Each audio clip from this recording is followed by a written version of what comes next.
ನಾವು ಮೂರಕ್ಕೆ ಮೂರು ಗೆಲ್ತೀವಿ. ನಾನು ಮೂರು ಕಡೆ ಪ್ರಚಾರ ಮಾಡಿದ್ದೀನಿ. ನನಗೆ ಅಲ್ಲಿ ಜನರ ಸ್ಪಂದನೆ ನೋಡಿದ್ರೆ ಮೂರು ಕಡೆ ಗೆಲ್ತೀವಿ ಅಂತ ವಿಶ್ವಾಸ ಇದೆ. ಸರ್, ಈಗ ಬಂಡೀಪುರದಲ್ಲಿ ನೈಟ್ ಸಂಚಾರವನ್ನು ವಾಪಸ್ ತಗೋತೀರಾ ಸರ್? ನಮಗೆ ಚರ್ಚೆಗಳು ಆಗ್ತಾ ಇದೆ ಸರ್. ಬಂಡೀಪುರದಲ್ಲಿ ರಾತ್ರಿ ಸಂಚಾರವನ್ನು ಮತ್ತೆ ಅವಕಾಶ ಕೊಡುವಂಥ ಸಾಧ್ಯತೆಗಳಿದೆ. ಡಿಕೆಶಿ ಪ್ರಸ್ತಾಪ ಮಾಡಿದ್ದಾರೆ.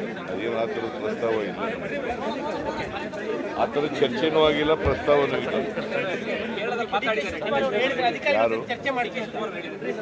ಡಿ ಕೆ ಶಿವಕುಮಾರ್ ಅವರು ನನಗೆ ಅವರಿಗೆ ಕೇಳಿ, ಡಿ ಕೆ ಶಿವಕುಮಾರ್ ಯಾರು ಹೇಳಿದ್ರು ಅವ್ರನ್ನೇ ಕೇಳಿದ್ರು. ನನಗೆ ಗೊತ್ತಿರೋ ಮಟ್ಟಿಗೆ ಸರ್ಕಾರದ ಮುಂದೆ ಯಾವುದೇ ಪ್ರಸ್ತಾವ ಇಲ್ಲ, ಚರ್ಚೆನೂ ಆಗಿದೆ.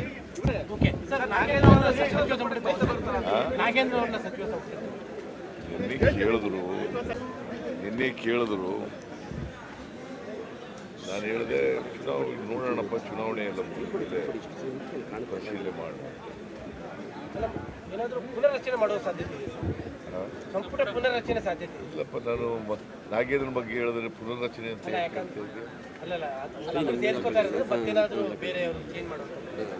ಸರ್, ಈಗ ಸರ್ ನಿನ್ನೆ ಮಹಾರಾಷ್ಟ್ರದ ಚುನಾವಣೆಯಲ್ಲೂ ಕೂಡ ಪ್ರಧಾನಮಂತ್ರಿಗಳು ಮತ್ತೆ ಕಾಂಗ್ರೆಸ್ ಮೇಲೆ ಅಟ್ಯಾಕ್ ಮಾಡಿದ್ರು. ರಾಜ್ಯ ಕಾಂಗ್ರೆಸ್ ಮೇಲೆ ಕಾಂಗ್ರೆಸ್ ಅವರು ಹಗಲು ಲೂಟಿ ಮಾಡ್ತಾ ಇದ್ದಾರೆ. ಕರ್ನಾಟಕದಲ್ಲಿ ಸುಳ್ಳು ಹೇಳ್ಕೊಂಡು ಅಧಿಕಾರಕ್ಕೆ ಬಂದು ಹಗಲು ಲೂಟಿಗೆ ತೊಡಗಿದ್ದಾರೆ. ಈಗ ಬಿಜೆಪಿಯವ್ರ ಮೇಲೆ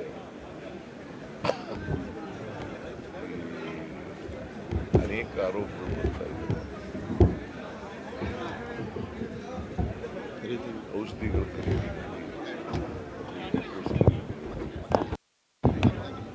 ಪುನಃ ಅವರು ವರದಿ ಕೊಟ್ಟಿದ್ದಾರೆ. ವರದಿ ಪ್ರಕಾರ ಏನಾಗಿದೆ, PPE ಕಿಟ್ ಎಲ್ಲ ಪರ್ಚೇಸ್ ಮಾಡಿ, ಏನು ಹೇಳ್ತಾರೆ, PPE ಕಿಟ್ ಪರ್ಚೇಸ್ ಮಾಡಿದ್ದಾರೆ. ಅದು 2,147. ಅದು ಸಿಗ್ತಾ ಇರ್ತಕ್ಕಂಥದ್ದು 330 ರೂಪಾಯಿಗೆ ಸಿಗುತ್ತೆ. ಅಷ್ಟೊಂದು ಪರ್ಚೇಸ್ ಮಾಡಿದ್ರು.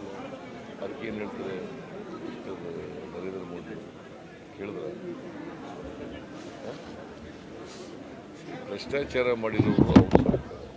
ನಮ್ಮ ಸರ್ಕಾರದಲ್ಲಿ ಯಾವುದೇ ಭ್ರಷ್ಟಾಚಾರ ಮಾಡಿಲ್ಲ, ಮಾಡೋದು ಇಲ್ಲ. ನರೇಂದ್ರ ಮೋದಿಯವರು ಸುಳ್ಳು ಹೇಳ್ತಾರೆ.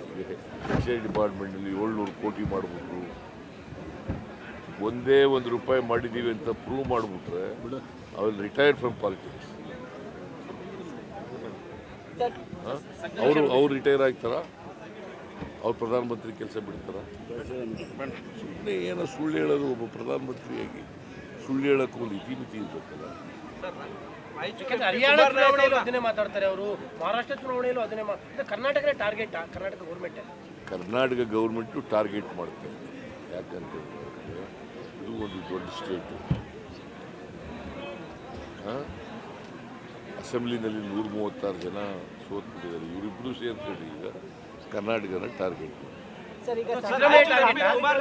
ಸಿದ್ದರಾಮಯ್ಯನೂ ಟಾರ್ಗೆಟ್ಟು, ಕಾಂಗ್ರೆಸ್ ಪಕ್ಷ ಸರ್ಕಾರನೂ ಟಾರ್ಗೆಟ್. ಕುಮಾರ್ ನಾಯಕ್ ಅವರು ಇವತ್ತು ಇಡಿ ಮತ್ತೆ ವಿಚಾರಣೆ ಕರೆದಿದೆ ಸರ್. ರಾಯಚೂರು MP ಕಾನೂನು ಪ್ರಕಾರ ಏನು ಮಾಡಬೇಕು ಮಾಡಿ.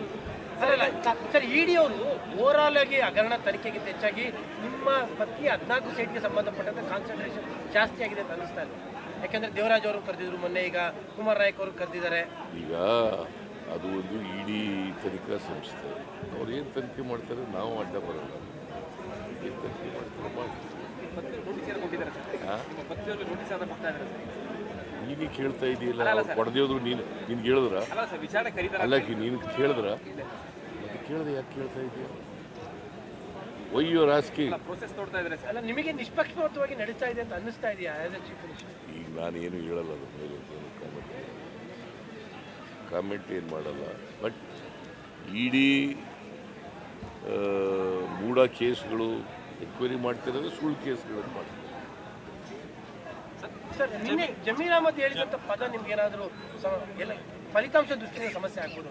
ಅವ್ರು ಕ್ಲಾರಿಫಿಕೇಶನ್ ಕೊಟ್ಟಿದ್ದಾರೆ, ನಾವೇನು ಮಾತಾಡೋದು. ಅವ್ರು ಹೇಳಿದ್ದು ಎಷ್ಟು ಮಟ್ಟಿಗೆ ಸರಿ?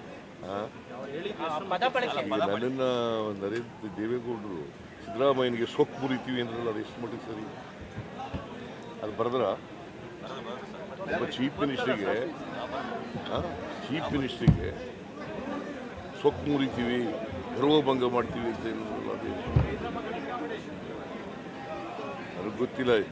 ಜಮೀರುವೆ ಕುಮಾರಸ್ವಾಮಿನೂ ಬಹಳ ಕಿನ್ನಾಗಿದ್ದವರು. ಐ ಡೋಂಟ್ ನೋ ಅವರಿಬ್ಬರು ಮಧ್ಯೆ ಇರ್ತಕ್ಕಂಥ ಸಂಬಂಧ ನನಗೆ ಗೊತ್ತಿಲ್ಲ. ಸರ್, ಈಗ ಸರ್ಕಾರಿ ಕಾಮಗಾರಿಗಳಲ್ಲಿ ಮುಸ್ಲಿಂಗೆ 4% ಮೀಸಲಾತಿ ಅನ್ನೋದು ಚರ್ಚೆ ಆಗಿದೆ. ಡಿಮ್ಯಾಂಡ್ ಮಾಡಿದರೆ ಹಿಂದುಳಿದವರು ಮಾಡಿದ್ದೀರಿ, ಪರಿಶಿಷ್ಟ ಜಾತಿ ಪರಿಶಿಷ್ಟವರು ಮಾಡಿದ್ದೀರಿ, ನಮಗೂ ಮಾಡಿ ಅಂತ ಕೇಳಿ. ಬಟ್ ಆ ಥರದ್ದು ಏನು ತೀರ್ಮಾನ ಆಗಿಲ್ಲ. ಯಾಕಂದ್ರೆ ಆಲ್ರೆಡಿ ಬಿಜೆಪಿ ಶುರು ಮಾಡಿಬಿಟ್ಟಿದ್ದಾರೆ. ಬಿಜೆಪಿಯವರಿಗೆ ಕೋಮುವಾದ ಮಾಡೋದೇ ಬೇರೆ ಅವ್ರ ಕೆಲಸ. ಕೋಮುವಾದ ಸೃಷ್ಟಿ ಮಾಡೋದೇ, ಹಿಂದೂ ಮುಸಲ್ಮಾನರ ಮುಗ್ದೆ ಜಗಳ ತರದೆ, ಅವ್ರ ಮಧ್ಯೆ ಬೆಂಕಿ ಇಡೋದೇ ಅವ್ರ ಕೆಲಸ. ಯಾವಾಗ ಈಗ ಶಾಂತಿ ಇರಬೇಕು ಸಮಾಜದಲ್ಲಿ ಅಂತ ಬಯಸಿದ್ದಾರೆ, ಎಲ್ಲರೂ ಕೂಡ ಸೋದರತ್ವದಿಂದ ಬಾಳಬೇಕು ಅಂತ ಯಾವಾಗ ಇಷ್ಟಪಟ್ಟಿದ್ದಾರೆ.